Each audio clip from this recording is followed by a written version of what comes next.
ମୋ ମହିଳା ମିତ୍ର ମୋ ସହିତ ଏମିତି କରିବ ବୋଲି ମୋର ତାଠୁ ଜମା ବି ଆଶା ନଥିଲା। ହାଇ रोम ଗାଇସ୍, रोम ମୁଁ भाइयों। ପ୍ରଜ୍ଞା ୱେଲକମ୍ କରୁଛି ମୋର ଆଉ ଗୋଟେ ମିନି ବ୍ଲଗକୁ। ଏଠି ମୁଁ ରେଡି ହେଇ ବାହାରି ଯାଇଥିଲି କଲେଜ ବିକଜ ମୋର ଅଛି ପ୍ରାକ୍ଟିକାଲ ଏକ୍ଜାମ। ଏତେ ଏତେ ଖରାରେ ତ କଲେଜ ଯିବା ପାଇଁ ଜମା ବି ଇଚ୍ଛା ହଉନି। ଆଉ ହଁ, ଯୁଆଡେ ବି ଯାଉଛନ୍ତି ବାହାରକୁ ସନସ୍କ୍ରିନ୍ ଲଗେଇକି ହିଁ ଯାଆନ୍ତୁ। ତାପରେ ଆମେ କଲେଜରେ ପହଞ୍ଚି ଯାଇଥିଲୁ। ମୋ ସାଙ୍ଗ ମତେ ଦେଇଥିଲା ଥଣ୍ଡା ପିଇବା ପାଇଁ।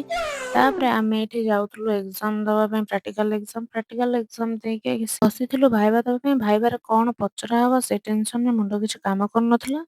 ତାପରେ ଏଠି ମୋ ମହିଳା ମିତ୍ରକୁ କିଛି କହିଲା ବେଳକୁ ମୋ ମହିଳା ମିତ୍ର ଖାଲି ରାଗିକି ଫଁ ଫଁ ହଉଛି। और अभी तो रुको, क्लाइमैक्स अभी बाकी है। ଏକ୍ସଟର୍ନାଲ ଆସିବା ପାଇଁ ଡେରି ହବାରୁ ଆମେ ଯାଇଥିଲୁ ତଳକୁ ଖାଇବା ପାଇଁ। ଆଉ ଏଠି ମୋ ମହିଳା ମିତ୍ର ଗୋଟେ କୁରକୁରି ଚିରିବା ପାଇଁ ବି 2 ଘଣ୍ଟା ଲାଗୁଛି। ମତେ ତ ଲାଗୁଛି କୁରକୁରିକୁ କଷ୍ଟ ହବ ବୋଲି ସେ ତାକୁ ଚିରି ହିଁ ପାରୁନି। ସେତେବେଳେ ତ ଫଁ ଫଁ ହେଲା। ଦେଖନ୍ତୁ ମୁଁ କ୍ୟାମେରା ଅନ୍ କଲାଠୁ ସେ କଣ ହଉଛି ଆସିକି ବ୍ଲଗ ବି କରେଇ ଦଉନି ମତେ। ତାପରେ ଆମର ଏକ୍ଜାମ ସରି ଯାଇଥିଲା।